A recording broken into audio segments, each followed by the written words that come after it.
जय हिंद फ्रेंड्स, भारत समाचार के इस शो अवधनामा में आपका स्वागत है। आधुनिक भारत का इतिहास, राष्ट्र के निर्माण का इतिहास। भारत एक राष्ट्र कैसे बना? भारत दुनिया में पहचान का मोहताज नहीं है। आदिकाल से भारत यानी ज्ञान, सम्राट अशोक को दुनिया भले ना जानती हो, लेकिन भगवान बुद्ध को पूरी दुनिया जानती है। इसलिए भारत अपनी पहचान का मोहताज है ही नहीं। लेकिन यह भारत राष्ट्र कैसे बना, मैं आपको उसकी कहानी सुना रहा हूं। फिर कहानी शुरुआत करने से पहले वो जो मुख्य नारा है हमारा, पढ़ो, समझो, सीखो और उन्नति करो। मैं बार बार इस बात को कहता हूं कि अगर पढ़ाई हो रही है और आप सीख नहीं रहे हैं तो उस पढ़ाई का कोई मतलब ही नहीं है। सीखना बहुत जरूरी है। अकबर ने एक बार बीरबल से पूछा कि बीरबल यार एक बात बताओ, दुनिया में सबसे होशियार कौन?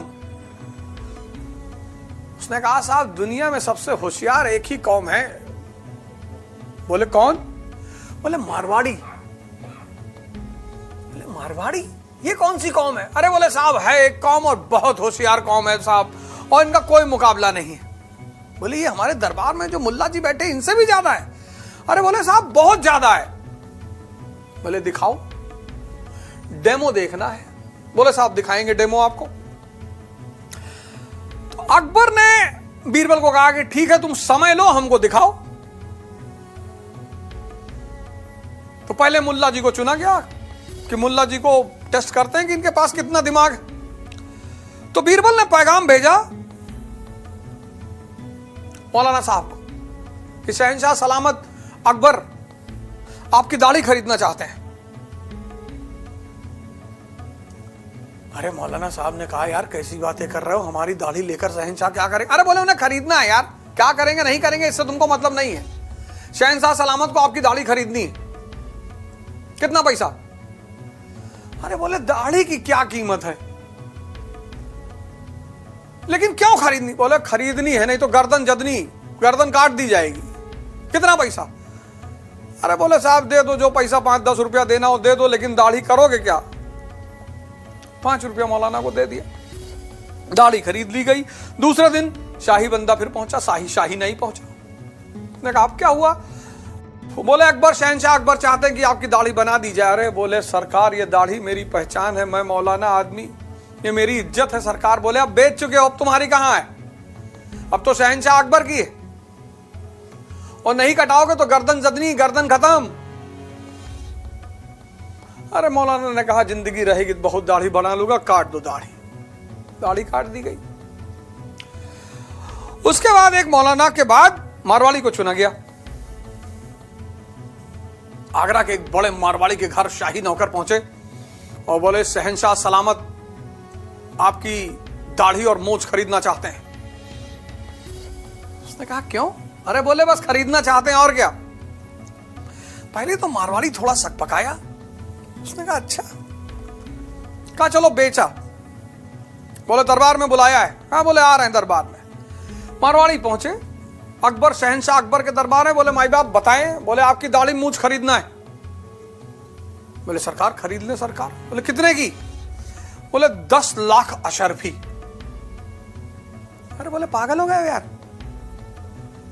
10 लाख सोने के सिक्के में तुम्हारी दाढ़ी मूंछ? अरे बोले सरकार इसी दाढ़ी मूंछ ने दुनिया में इतना बड़ा बड़ा कांड कराया। शादी कर लो नहीं तो मूंछ नीचे हो जाएगी, माँ बाप की सेवा करो नहीं तो मूंछ नीचे हो जाएगी, बच्चों की शादी ब्याह करो नहीं तो मूंछ नीची हो जाएगी। हर चीज पे तो ये दांव पे लगती रही सरकार। बादशाह सलामत ने कहा अच्छा भाई दे दो उसको 10 लाख सोने के सिक्के। दे दिया।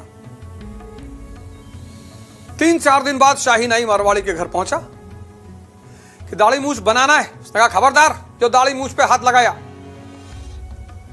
शाही नाई ने कहा क्यों? बोले अरे ये शहंशाह सलामत की दाढ़ी मूंछ है, उन्होंने खरीदा है, उनका है ये। किसकी मजाल जो शहंशाह की दाढ़ी और मूंछ बना दे। शाही नाई भागकर दरबार में आया कि साहब वो तो शेव कराने की तैयार ही नहीं है। मारवाड़ी को बुलाया गया। बोले भाई क्या बात है? बोले शहंशाह ये आपकी दाढ़ी, आपकी मूंछ, आपने खरीदा है। और ये नहीं इसकी मजाल कि आपकी दाढ़ी मूंछ बना दे। शहंशाह ने कहा हाँ यार ये बात तो तुम सही कह रहे हो, इसकी मजाल तो नहीं है मेरी दाढ़ी मूंछ बना दे। बोले सरकार, उसने कहा सरकार अब तो ये आपकी दाढ़ी मूंछ है, अब तो इस पे बढ़िया शैम्पू लगेगा, बढ़िया साबुन लगेगा, बढ़िया तेल लगेगा, उस पे 100 सोने का सिक्का पर महीना खर्चा होगा सरकार, तो हर महीने उसको भी पास करने की कृपा करें। अकबर ने कहा अरे, बीरबल ने कहा देखा सरकार, समझ, तुम सीखो, तुम रटो मत, तुम रट रहे हो। इस देश से ये रटने की परंपरा खत्म होनी चाहिए। पढ़ोगे, समझोगे, सीखोगे, ये जो तुम सीखोगे यही सीखना तुम्हें महान बनाएगा। पढ़ाई महान नहीं बनाएगी, सीखना। समय किसको देना है? खुद को देना है, ये सीख है। तुम अपने समय को कीमती मानते ही नहीं। तुम 5 लड़के कटरा चौराहे पे खड़े हो, बाटा शोरूम के सामने सिब्बू चाय वाले के पास चाय पी रहे हो, 4 घंटा चाय पी रहे हो, तुमको पता ही नहीं। तुम शर्मा चाय वाले के यहां हजरतगंज में खड़े हो, तुम 7 घंटा खड़े हो, तुमको पता ही नहीं कि तुम्हारा समय, तुम समय को कीमती मानते ही नहीं। इस दुनिया में सबसे ज्यादा परेशान वो लोग हैं जो समय को कीमती नहीं मानते। तुम छात्र हो, तुमसे किसी नेता ने कह दिया लखनऊ चलोगे, अरे तुमने कहा नेताजी गाड़ी में फ्री बैठने मिलेगा, फॉर्च्यूनर, और 2 दिन का खाना फ्री और जलवा फ्री और चश्मा उस्मा लगा के, वो समय ले रहा है तुम्हारा। 200 रुपए थाली, 4 बार खाओगे 800 रुपया वो, और 1000 रुपये में फॉर्च्यूनर बैठ के आना और जाना 2000, 2800 रुपए में उसने तुम्हारा 48 घंटा खरीद लिया और तुम बेवकूफ जान ही नहीं पाए। अपना समय खुद को दो। नहीं पढ़ने का मन कर रहा है, जिम में रहो, शरीर बनेगी। नहीं पढ़ने का मन कर रहा है, मंदिर, मस्जिद, गुरुद्वारे में बैठो, दिमाग मजबूत होगा। नहीं पढ़ने का मन कर रहा है, जीवनी पढ़ो। नहीं पढ़ने का मन कर रहा है, इलाहाबाद से लखनऊ पैदल चले आओ। अपना समय किसी को मत दो। सीखना इस जीवन में सबसे महत्वपूर्ण चीज है, सीखना। साहब हमारी गर्लफ्रेंड हमसे बात नहीं कर रही, जिसको अपनी गर्लफ्रेंड, अपनी पत्नी को बचाना है, उसको आराध्य भगवान शंकर को मानना है, यह सूत्र है। गुटखा खा रहे हो, 22 साल की उम्र में कमर में पीछे पेन हो रहा है तुम्हारे, 3 बार सूर्य नमस्कार नहीं कर पा रहे हो। भगवान सबके साथ थोड़ी रहता है, स्त्री यानी भगवान। जो चाहता है कि उसकी पत्नी उससे खुश रहे, उसकी गर्लफ्रेंड उससे खुश रहे, उसको भगवान शिव को अपना आराध्य बनाना पड़ेगा। शक्ति, जहर पीने की शक्ति, सोने का महल बनवाने की शक्ति, तांडव करने की शक्ति, अपने प्रति, पत्नी के प्रति कमिटमेंट और प्रेम की शक्ति, ये सीखने की बातें हैं। जीवन में सबसे महत्वपूर्ण काम है सीखना। कांग्रेस 1885 में पैदा हुई। कांग्रेस की मांग को सरकार ने सुना। 1892 का अधिनियम आया, लेकिन कांग्रेस संतुष्ट नहीं हुई और इन्हीं सब उथल पुथल में लॉर्ड नैथानियल कर्जन भारत आया। इसने स्टेटमेंट दिया, India is a country of soccers and jugglers. Bharat मदारियों का देश है। लेकिन जब ये जाने लगा, इसने एक बात और कही, इंडिया शब्द इसने नहीं इस्तेमाल किया, इसने कहा east is a university where a scholar never gets a degree.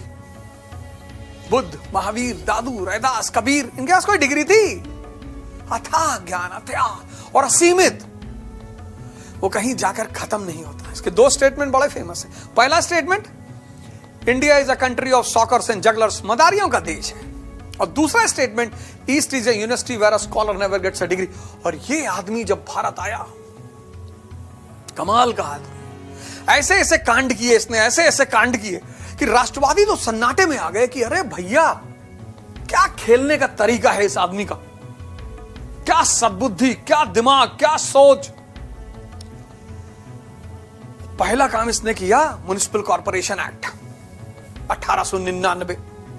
Ripon ने भारतीयों को तोहफा दिया था लोकल सेल्फ गवर्नमेंट, कि लोकल सेल्फ गवर्नमेंट में भारतीय रहेंगे और भारतीयों को ऑटोनॉमी रहेगी। और 1892 के अधिनियम ने इनडायरेक्ट इलेक्शन कि ये लोकल बॉडीज वोट देंगी। अब सरकार का मानना यह था कि लोकल बॉडीज को वित्तीय सहायता सरकार देती है, फाइनेंशियल सपोर्ट, तो लोकल बॉडीज सरकार के समर्थन में रहेंगी। लेकिन लोकल बॉडीज में है कौन? भारतीय। उनका दिल में क्या धड़क रहा है? भारत। तो उन्होंने वोट दिया राष्ट्रवादियों को। सरकार का कैलकुलेशन फेल कर गया। इसने तुरंत म्युनिसिपल कॉर्पोरेशन एक्ट, सरकारी सदस्यों की संख्या बढ़ा दी।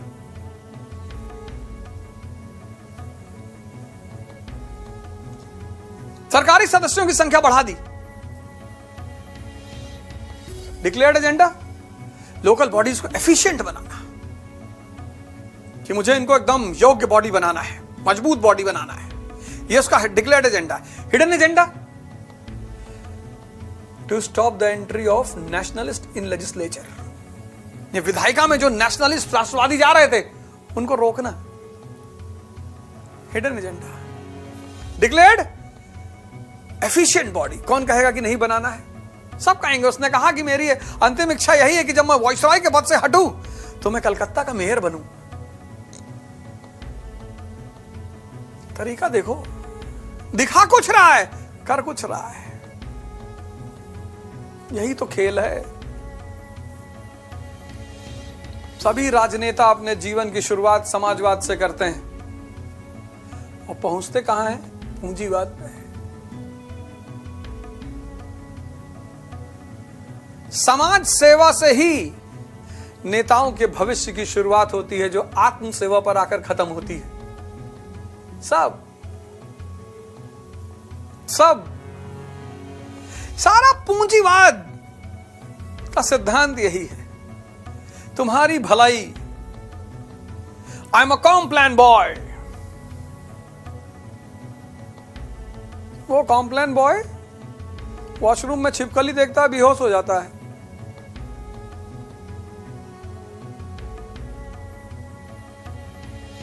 फेयर एंड हैंडसम, मर्दों वाली क्रीम। मर्दों की कौन सी क्रीम होती है साहब? पुरुष मतलब पौरुष, ताकत, वो कहां क्रीम लगाएंगे?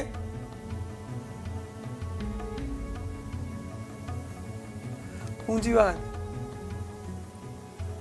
कहता तुम्हारे लिए, कर्जन कहता तुम्हारे लिए। ये दो पैरामीटर पे काम करता है। कर्जन को एक लाइन में याद रखिएगा, बस सिर्फ एक लाइन, कहीं पे निगाहें, कहीं पे निशाना। तो म्युनिसिपल कॉर्पोरेशन का जो संशोधन कर रहा है, क्या कह रहा है? एफिशिएंसी क्रिएट करना है। करना क्या चाहता है? राष्ट्रवादियों के प्रवेश पर रोक लगाना चाहता है। दूसरा काम, यूनिवर्सिटी एक्ट 1904, विश्वविद्यालय अधिनियम। विश्वविद्यालय के जो सीनेट है, मैनेजिंग बॉडी, उसमें सरकारी सदस्यों की संख्या बढ़ा दी। Inspection, strict affiliation rules. अब जैसे लखनऊ यूनिवर्सिटी है, अब लखनऊ यूनिवर्सिटी से भगत सिंह कॉलेज एफिलिएटेड है। अब भगत सिंह कॉलेज का अगर लड़का एंटी गवर्नमेंट एक्टिविटी में पाया गया, सरकार विरोधी किसी कार्यक्रम में पाया गया, तो भगत सिंह कॉलेज की एफिलिएशन रद्द कर दी जाएगी। यानी अब युवाओं को नियंत्रण करने की जिम्मेदारी किसकी? कॉलेज मैनेजमेंट की। और यहीं से शुरू हुआ कैरेक्टर सर्टिफिकेट का खेल। आज तक टीचर डराते हैं। यूनिवर्सिटी अधिनियम, पहला नियम, सीनेट में सरकारी सदस्यों की संख्या में वृद्धि। दूसरा, पीरियोडिकल इंस्पेक्शंस। तीसरा, एफिलिएशन, स्ट्रिक्ट एफिलिएशन। चौथा, वीटो। अब अवध ओझा सरकार के सरकार विरोधी गतिविधियों में पाए गए। अब सीनेट बैठेगी और सीनेट में सरकारी सदस्य ज्यादा हैं। शिक्षक हमेशा अपने बच्चे को बचाने का प्रयास करेगा, लेकिन सीनेट के पास वीटो है। शिक्षक बचाएगा, सीनेट बर्खास्त कर देगी। लोगों ने पूछा क्यों? कहा I want to improve higher education. मैं उच्च शिक्षा को और अच्छा बनाना चाहता हूं। कौन मां बाप इस दुनिया में कहेगा कि मत बनाओ? Declared agenda. हिडन एजेंडा, युवाओं को राष्ट्रवादी आंदोलन से काटना। क्या खेल है, क्या कैलकुलेशन है, क्या दिमाग है कर्जन का, सोचा कभी आपने? डिक्लेयर्ड एजेंडा, घोषित उद्देश्य उच्च शिक्षा का स्तर को सुधारना। छिपा हुआ उद्देश्य युवाओं को राष्ट्रवादी आंदोलन से बाहर करना। और युवाओं के बिना राजनीति हो ही नहीं सकती। अब कौन मां बाप कर्जन से कहेगा कि भैया उच्च शिक्षा को अच्छा ना करो? 1899 उग्रपंथी दौर की शुरुआत, एक्सट्रीमिज्म, राष्ट्रवादी धारा मजबूत हो रही है, और कर्जन क्या खेल खेल रहा है, क्या गेम कर रहा है? कृषि सुधार, Punjab land alienation act, land resolution 1900, कर वसूली में कोई जबरदस्ती नहीं। किसी किसान की जमीन को किसी गैर किसान को नहीं दिया जाएगा। गैर किसान मतलब महाजन। भाई किसान पैसा तो जो ब्याज पे पैसा लेते थे वापस नहीं कर पाते थे, महाजन उनकी जमीन ले लेता था। पंजाब लैंड एलिनेशन एक्ट, किसी भी किसान की जमीन को कोई गैर किसान नहीं ले सकता। किसान से कर वसूली में कोई जोर जबरदस्ती नहीं, कोई ताकत का प्रयोग नहीं। कॉर्पोरेटिव बैंक्स, किसान को सस्ते ब्याज पे पैसा उपलब्ध कराना। मॉनक्रीफ कमीशन, सिंचाई व्यवस्था इंप्रूव करना। पूषा इंस्टीट्यूट, कृषि में R&D, किसानों के लिए काम। किसानों का मसीहा कर्जन काहे भैया? क्यों? कर वसूली में कोई जबरदस्ती नहीं, किसानों की जमीन कोई गैर किसान नहीं ले सकता, सिंचाई व्यवस्था में सुधार, कोऑपरेटिव बैंक किसान को लोन देना, पूषा इंस्टीट्यूट R&D करने के लिए, किसानों से मोहब्बत। आंख बंद कर लो, किसानों से मोहब्बत कर्जन को। 1901, 1902, 1903, 1904 उग्रपंथी धारा उभर रही है, राष्ट्रवाद की उग्रपंथी धारा उभर रही है। लाल बाल पाल। भारत क्या है? कृषि प्रधान देश। सबसे ज्यादा जनसंख्या किसमें इन्वॉल्व है? कृषि में। अब आप सरकार के खिलाफ प्रदर्शन कर रहे हैं, 5 लोगों को लेकर डीएम बंगले के सामने खड़े हैं और कह रहे हैं सरकार हाय हाय।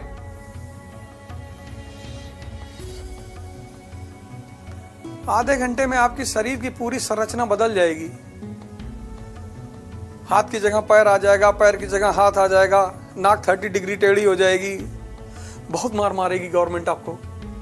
लेकिन आप डीएम बंगले के सामने 50,000 लोगों के साथ खड़े हैं।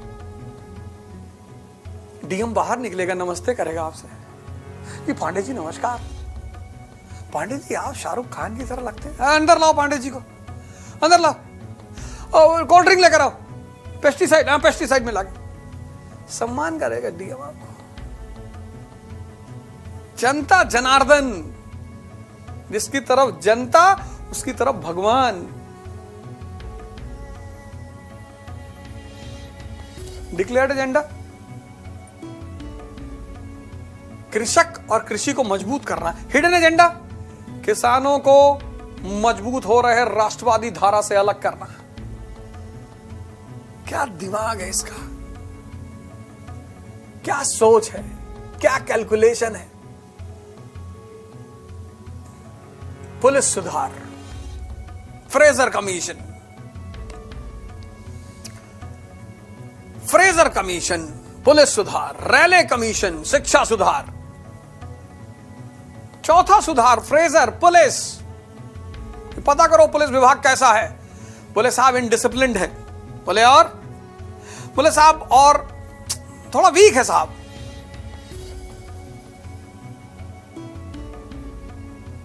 दो काम किया इसने। पुलिस ट्रेनिंग इंस्टीट्यूट्स एस्टैब्लिश किए प्रांतों में, प्रोविंसेस में, और सीआईडी का गठन किया। Declared agenda law and order को मजबूत करना। हिडन एजेंडा उभरते राष्ट्रवाद की धारा पर नियंत्रण। कौन जनता कहेगी कि हमको लॉ एंड ऑर्डर नहीं चाहिए? कौन सी जनता कहेगी कि हमको लॉ एंड ऑर्डर नहीं चाहिए? देखिए कैसे काम कर रहा है। ये काम ऐसे कर रहा है जिससे राज्य का भला हो, लेकिन दिखा ऐसे रहा है कि मैं जनता के लिए कर रहा हूं।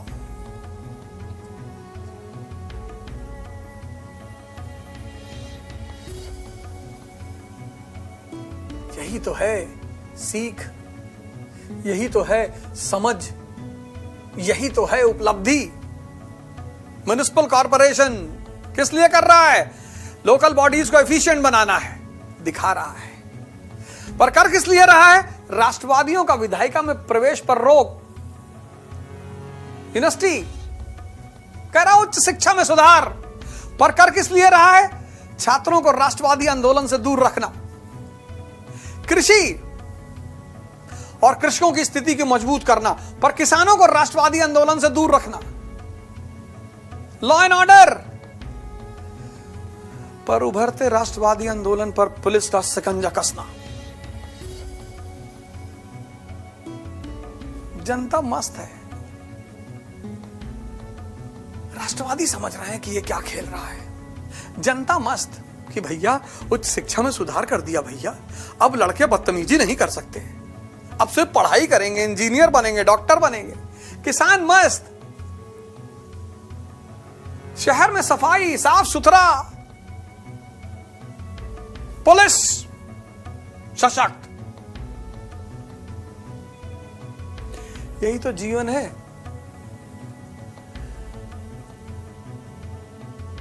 कुछ लोग आप घरों में देखो करते कुछ नहीं है, लेकिन उनका नाम बहुत ज्यादा रहता है। कुछ लोग शादी में बहुत कूदते फांदते, ये ले आओ रसगुल्ला, वहां नहीं, आइसक्रीम नहीं है, फलाना नहीं है। और जो आदमी सही में काम कर रहा है वो पर्दे में कहीं है ही नहीं। आप शादियों में देखो, आप बहुत दौड़ रहे हो इधर उधर, हुसैनगंज, चारबाग, अमीनाबाद, एक गाड़ी लेके, ये साइकिल लेके, ये रिक्शा लेके भागे हो। और एक आदमी क्या करता है, जहां पे घर के मुखिया खड़े वहां पहुंच जा रहा, रसगुल्ला आया। अब मुखिया को दिखाई पड़ रहा है कि भैया बहुत एक्टिव है यार। अब सारा काम किया गुड्डू ने, गुड्डू का कहीं नाम है नहीं है। और बबलू ने कुछ नहीं किया। बबलू सिर्फ जहां मालिक खड़ा होता था वहां जाग खड़े हो जाते थे। कह रहे फूल रखवा, यार फूल नहीं रखवाए तुम लोग यार, इतनी देर से कह रहे फूल वहां रखवा दो, वो बड़ा चढ़ने वाली है। कुछ लोग को पता होता है कि कहां बोलना है, क्रेडिट खींचना कैसे है किसी काम का।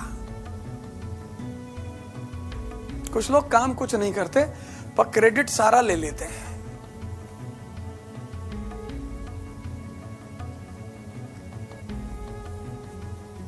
हर आदमी दशरथ मांझी तो है नहीं। बहुत कम लोग चट्टानों को फाड़कर रास्ता बनाते हैं, उनकी क्रेडिट छीनी भी नहीं जा सकती। इसलिए जब आप किसी के लिए काम करें, इस बात को याद रखिएगा, कूदिए मत ज्यादा। कभी कभी आप देखिए कोई आके आपसे कह रहा भैया हमको 10,000 रुपए की जरूरत है, आपने निकाल के तुरंत दे दिया, कह रहे ले लो, ले जाओ। फिर 3-4 महीने बाद आपने उससे कहा देखो तुमको 10,000 की जरूरत थी, मैंने दिया था। अरे नहीं, नहीं देते तो वो 12 वाली बुआ भी दे रही थी। तुम बोला ऐसे मत कूदा करो हर काम में। दिल्ली से आगरा जा रहे हो, रास्ते में गाड़ी पंचर हो गई, अब तुमने तुरंत फोन मिला दिया अपने एसएसपी दोस्त को, दूसरी गाड़ी आ गई, 3 लोग और तुम्हारे साथ है। कहते हैं नहीं बुलाते तो हम, जीजा हमारे सीएमओ हैं यहीं पे, वो भी 2 गाड़ी भेज रहे थे। कूदा मत करो, खड़े रहो पहले, चुपचाप खड़े रहो। कुछ लोग बहुत परेशान होते हैं, खड़े रहो, साइकिल रहा, गाड़ी पंचर हो गई, खड़े रहो। जब वो 3 गिड़गिड़ाएं कि भैया रात हो रही, लुट जाएंगे, कोई किडनी निकाल ले जाएगा भैया, तब मंगाओ दूसरी गाड़ी। बहुत समझदार आदमी, बहुत समझदार, खेलना जानता है ये आदमी। कर्जन को पढ़िए। लेकिन कभी कभी बहुत समझदार आदमी फंस भी जाता है। ज्यादा समझदारी भी तो खतरनाक है। सरकार की स्थिति इसने मजबूत कर दी, भयंकर तरीके से मजबूत कर दी, बिना जनता में रोष फैलाए। यह काम लिप्टन नहीं कर पाया, इसने किया। अगला काम जो इसने किया, बंगाल विभाजन 1905। बंगाल, बिहार, उड़ीसा, असम, यह सब एक स्टेट था, बहुत बड़ा स्टेट, विभिन्न ज्योग्राफिकल कंडीशन वाला। उसको चलाने में बड़ी दिक्कत आ रही थी, तो बोले इसको बांटना है, प्रशासनिक सुविधा के लिए इसे डिवाइड करना पड़ेगा। लोगों ने कहा करो, प्रशासनिक सुविधा के लिए करना है तो करो। इसने इतने स्टाइल से किया। ईस्ट बंगाल एक तरफ कर दिया, Muslim dominated area. West Bengal, Bihar और उड़ीसा हिंदू डोमिनेटेड एरिया एक तरफ, मुस्लिम डोमिनेटेड एरिया एक तरफ। 1905 संप्रदायवाद की धारा बह रही है। आधुनिक भारत में आप एक चीज देखोगे, जहां से राष्ट्रवाद की धारा शुरू हो रही है, वहीं से जातिवाद की धारा, और वहीं से संप्रदायवाद। बीच में राष्ट्रवाद, बगल में जातिवाद, इधर संप्रदायवाद। किसको? राष्ट्रवाद को कंट्रोल करने के लिए। तो जैसे जैसे राष्ट्रवाद की धारा बढ़ेगी, आप साथ साथ जातिवाद और संप्रदायवाद की धारा भी देखोगे। मैं चर्चा करूंगा अभी आगे। अभी संप्रदायवाद पर चर्चा करूंगा मैं। भारत का नासूर, ब्रिटिश हुकूमत बड़ी खुश उससे कि वाह क्या खेल रहे हो कर्जन। अरे बोले भाई बस देखते जाओ, अगला प्रहार करने जा रहा हूं, राष्ट्रवाद खत्म। सरकार ने कहा बचा के खेलना। अरे बोले चिंता ना करो, सब बचा के खेलना है। राष्ट्रवादियों ने कहा कि हम समझते हैं यार कि तुमको संचालन में दिक्कत आ रही है, तुम एक काम करो, बंगाली बोलने वालों को एक तरफ कर दो, गैर बंगालियों को एक तरफ कर दो, विभाजन कर दो, हमें कोई दिक्कत नहीं। बंगाली बोलने वाले एक तरफ, गैर बंगाली एक तरफ। इसने ऐसा नहीं किया। इसने कहा मुस्लिम डोमिनेटेड एरिया एक तरफ, हिंदू डोमिनेटेड एरिया एक तरफ। ईस्ट बंगाल, जिसको आजकल तुम बांग्लादेश कहते हो, एक तरफ। वेस्ट बंगाल, बिहार, उड़ीसा एक तरफ। राष्ट्रवाद के विरोध में संप्रदायवाद की धारा को मजबूत करना।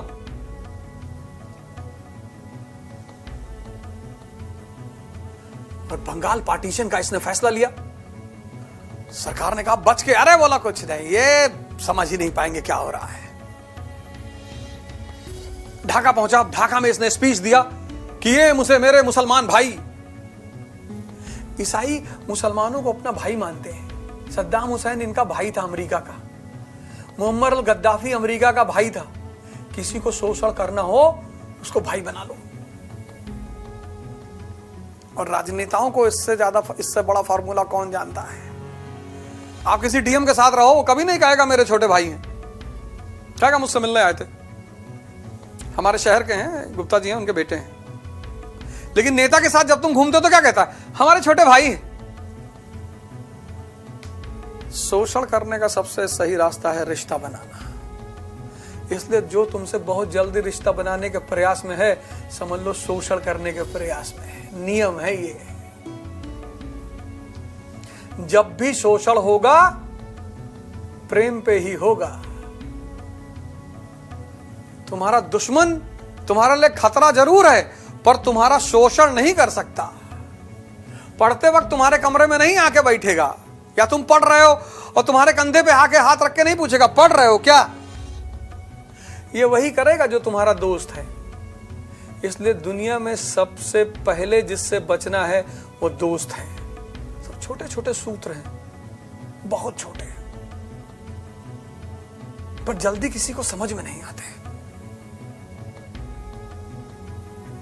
ढाका में जाके इसने भाषण दिया कि अपने मुसलमान भाइयों को एक्चुअली बंगाल की जो सामाजिक संरचना थी वो ऐसी थी कि ज्यादातर किसान मुसलमान और जमींदार हिंदू, और जमींदार और किसान कभी दोस्त हो ही नहीं सकते।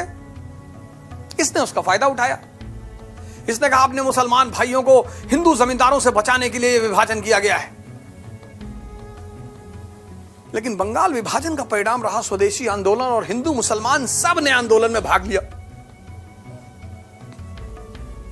कर्जन को बहुत गुस्सा आया।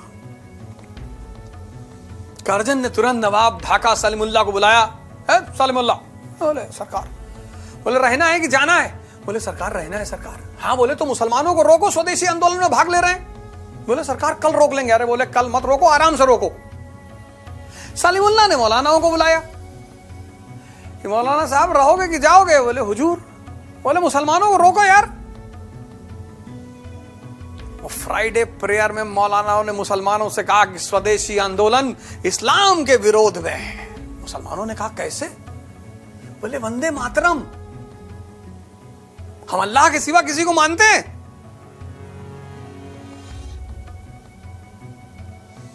मुसलमानों ने कहा हाँ यार, हम अल्लाह के सिवा तो किसी को नहीं मानते। बोले गंगा में डुबकी लगा रहे हो? हमारे यहां है गंगा में डुबकी लगाना। राखी बंधवा रहे हो? ये सब हमारे यहां है। बोले यार ये सब तो हमारे यहां नहीं है। हाँ, बोले स्वदेशी आंदोलन इस्लाम के विरोध में है। वो बेचारा मासूम मुसलमान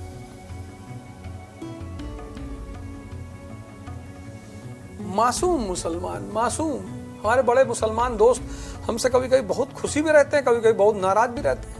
एक्चुअली मैं इस्लाम की तारीफ करता हूं और मुसलमानों की खिंचाई करता हूं। धर्म की तो कोई बुराई कर ही नहीं सकता। धर्म की कोई बुराई कर ही नहीं सकता, ये तो हमारे माननीय प्रधानमंत्री मोदी जी कहते हैं। उनकी एक वीडियो क्लिपिंग है मेरे पास जिसमें वो कहते हैं कि इस्लाम की बुराई अगर हिंदू कर रहा है तो असली हिंदू है ही नहीं।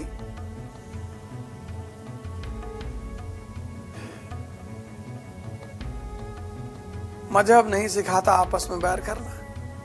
मैं इसीलिए कहता हूं मासूम मुसलमान अपने पास्ट, अपने गौरव, अपने दर्शन को थोड़ा सा नहीं समझ पा रहे हैं। उन्हें वापस आना चाहिए। सभी पढ़े लिखे मुसलमानों को अपने धार्मिक ग्रंथों को खुद पढ़ना चाहिए, खुद उसकी विवेचना करना चाहिए, उसका भी एक चैनल बनाना चाहिए। मैं हमेशा कहता हूं कि दुनिया के सारे धर्म समान है, हमेशा। Islam, Hinduism, Sikhism, Buddhism, Jainism, Christianity, सब धर्मों में कोई झगड़ा ही नहीं। झगड़ा मानने वालों में है। गीता कह रही धर्म युद्ध किसके खिलाफ? इंद्रियों के खिलाफ, मन के खिलाफ। कुरान कह रहा जिहाद किसके खिलाफ? नफ्स के खिलाफ, इब्लीस के खिलाफ। समझाना ही तो है। काफिर कौन?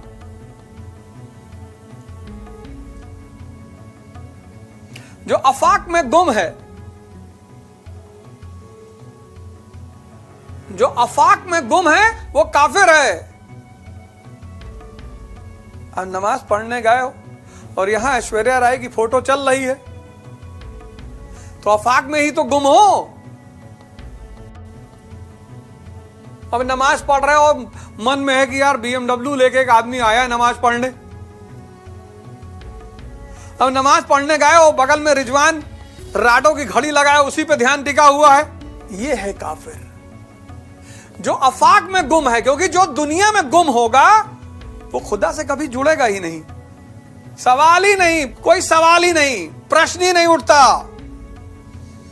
दिमाग में एक ही चीज रहेगी, या तो दुनिया रहेगी या खुदा रहेगा। प्रेम गली अति साकरी, जामे दो न समाए। मैं नहीं कह रहा हूं, कबीरदास जी कह रहे हैं।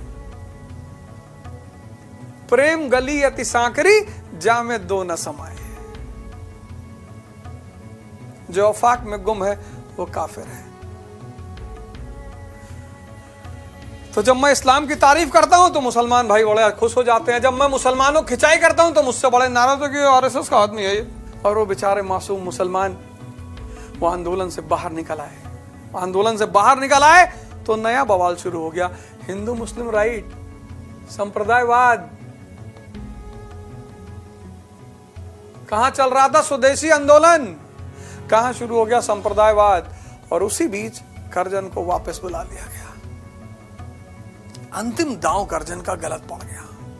बंगाल विभाजन किस लिए किया गया? राष्ट्रवादी धारा को कमजोर करने के लिए। लेकिन कमजोर करने के बजाय इसने राष्ट्रवादी धारा को मजबूत कर दिया।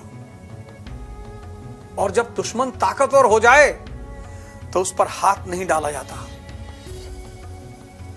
पहले दुश्मन को अंदर से खोखला किया जाता है। नियम है ये, सीधे नहीं हमला करना है, उड़ा देगा। तो अमेरिका ने इराक पर हमला करने से पहले सद्दाम हुसैन को बदनाम किया पूरी दुनिया में, WMD WMD।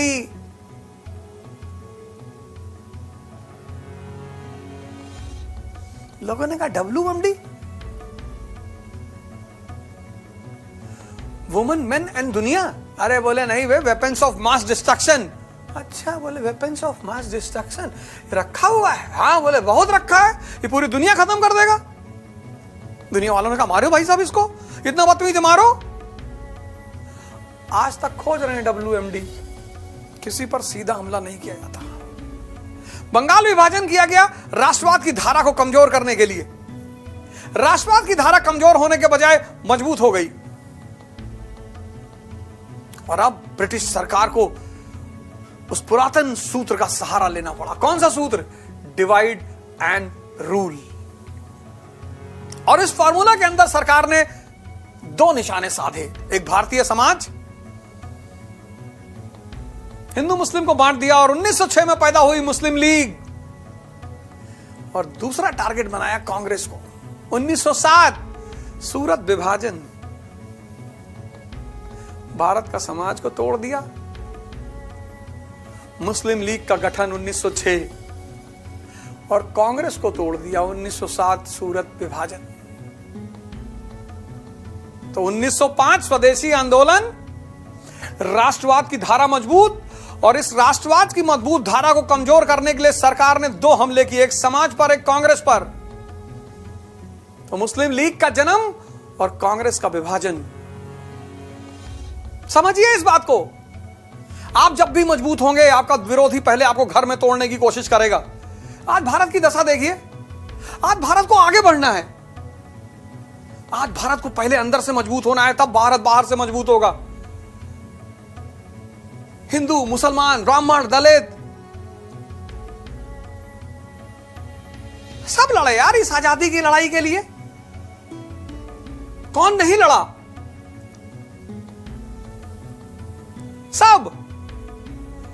सबने जान दी।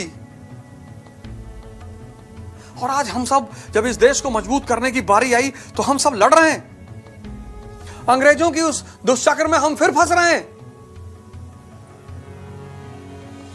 सीखो, मैं बार बार यही तो कहता हूं ना, सीखो। तुम सिर्फ पढ़े, तुम सीखे हैं ही नहीं। देखो राष्ट्रवाद की धारा 1905 में मजबूत हुई, अंग्रेजों ने तोड़ दिया। कल लो 1906 में मुस्लिम लीग, अभी कहानी सुनाऊंगा आपको मुस्लिम लीग की कैसे पैदा हुई। और 1907 में सूरत विभाजन। जब भी आप मजबूत होगे, बाहर का आदमी आपको तोड़ने की कोशिश करेगा। जब भी आप उठने की कोशिश करोगे, बाहर का आदमी आपको तोड़ने की कोशिश करेगा। और सबसे पहले आपको कहां तोड़ेगा? मन पे। किसी को बर्बाद करने के लिए उसको मारना जरूरी नहीं है, उसको नशेड़ी बनाना जरूरी नहीं है। सबसे आसान तरीका उसको गुमराह कर दो, भटका दो। मैं इस देश के सभी नागरिकों से निवेदन कर रहा हूं, खासकर मां बाप को। अभी कोटा में बहुत बच्चों ने, मैं सुन रहा हूं लगातार आत्महत्याएं कर रहे हैं, बच्चे सुसाइड कर रहे हैं। मैं सबसे हाथ जोड़ रहा हूं, कृपया करके बच्चों को स्ट्रेस ना दें। बहुत स्ट्रेस है उनके ऊपर, बड़ी प्रतिस्पर्धा बढ़ गई है। और मां बाप के साथ साथ मैं आजकल के शिक्षकों से भी हाथ जोड़ रहा हूं, स्ट्रेस ना दें। स्ट्रेस का परिणाम है डिप्रेशन, और डिप्रेशन का परिणाम है हार। मैं जानता हूं बड़े सारे माँ बाप बड़ी मेहनत से, बड़े चुनौती से अपने बच्चों को पढ़ाते हैं। मैं इस बात का एहसास करता हूं क्योंकि मैं उसी परिवार से आ रहा हूं। लेकिन आप जाने अनजाने में जो दबाव बनाते हैं कि भैया अगले साल ना पढ़ा पाई, अब बस 1 साल, आप खुद सोच कर देखिए, इमेजिन करिए कोई युद्ध में जा रहा है, कोई युद्ध के मैदान में लड़ने जा रहा है और आप उससे कह रहे हैं कि भैया जल्दी आओ, घर में खाए नहीं है। आधा दिमाग तो आपने उसका घर में लगा दिया।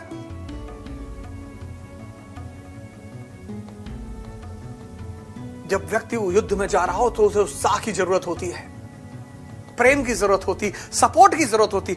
आज वैसे ही समाज में बहुत तनाव है। मैं हाथ जोड़कर सबसे कह रहा हूं, मां बाप से कह रहा हूं, शिक्षकों से कह रहा हूं, कृपया करें, स्ट्रेस ना दें, कृपया करें, स्ट्रेस ना दें। जब ताकतवर हो रहे हैं, जब मजबूत हो रहे हैं, तो नजर रखें चारों तरफ। लोग हमला करेंगे आप पर, लोग आपको तोड़ने की कोशिश करेंगे, लोग आपको कमजोर करने की कोशिश करेंगे। देखिए 1905, 1906, 1907, 1905 स्वदेशी आंदोलन, 1906 मुस्लिम लीग, 1907 सूरत विभाजन। देखिए इतिहास। और राष्ट्रवाद की धारा को कमजोर करने के बाद सरकार बिल्कुल नए रूप में सामने आई। 1908 डिफेंस इंडिया एक्ट, तिलक को पकड़ा और 6 साल के लिए जेल। आज के एपिसोड में बस इतना ही। अगले एपिसोड में आपसे फिर मुलाकात होगी। जय हिंद।